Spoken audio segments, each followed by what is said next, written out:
అందరికీ వినాయక చవితి శుభాకాంక్షలు. ఆంధ్రప్రదేశ్ అభివృద్ధి కథలో మరో కీలక అడుగుగా చిత్తూరు జిల్లా కుప్పంలో కొత్త గ్రీన్ఫీల్డ్ ఎయిర్పోర్ట్ నిర్మాణానికి రాష్ట్ర ప్రభుత్వం గ్రీన్ సిగ్నల్ ఇచ్చింది. HUDCO సహకారంతో PPP మోడల్తో 2027 నాటికి పూర్తి చేయాలని లక్ష్యం పెట్టుకున్నారు. ఇది ముఖ్యమంత్రి చంద్రబాబు నాయుడు నియోజకవర్గం కుప్పానికి చారిత్రాత్మక విజయం. ఇప్పటికే కుప్పం అభివృద్ధికి ఆయన చేసిన కృషిలో ఇది మరో మైలురాయి. వ్యూహాత్మక ప్రాధాన్యం. కుప్పం ఎయిర్పోర్ట్ ప్రారంభం అయితే ఇది బెంగళూరు కెంపేగౌడ ఇంటర్నేషనల్ ఎయిర్పోర్ట్ మరియు తిరుపతి రేణిగుంట ఎయిర్పోర్టుతో కలిసి దక్షిణ భారతదేశ విమాన మ్యాప్లో కీలక స్థానం పొందుతుంది. 3 ఎయిర్పోర్టులు ఒకే పరిసరాల్లో ఉండటం వలన ప్రత్యేకమైన ఇండస్ట్రియల్ క్లస్టర్ ఏర్పడుతుంది. బెంగళూరుపై ప్రభావం. ప్రస్తుతం బెంగళూరు ఎయిర్పోర్ట్ ఇప్పటికే భారీ ట్రాఫిక్తో ఇబ్బందులు పడుతుంది. కుప్పం, హొసూరు సరిహద్దు ప్రాంతాల ప్రయాణికులు ఎక్కువగా బెంగళూరుపైనే ఆధారపడి ఉన్నారు. కానీ కుప్పం ఎయిర్పోర్ట్ సిద్ధమైతే ఆ ట్రాఫిక్ అక్కడికి మారుతుంది. దీంతో బెంగళూరుపై ఆధిపత్యం తగ్గిపోగా ఆంధ్రాకు పెద్ద పాజిటివ్ లాభం వస్తుంది. చంద్రబాబు విజన్. కృష్ణా నీటిని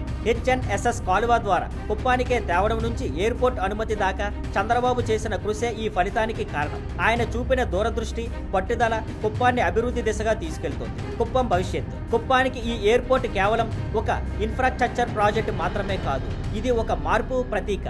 మంచి విద్యా సంస్థల నుంచి మెట్రో సిటీకి దగ్గరగా ఉండటం వరకు ఇప్పుడు దేశవ్యాప్తంగా కుప్పం పేరు నిలబెట్టే అవకాశం వచ్చింది. కనెక్టివిటీ, ట్రేడ్, ఆకాశాల కేంద్రంగా ఈ సరిహద్దు ప్రాంతం జాతీయ మ్యాప్లో ప్రత్యేక స్థానం పొందబోతోంది.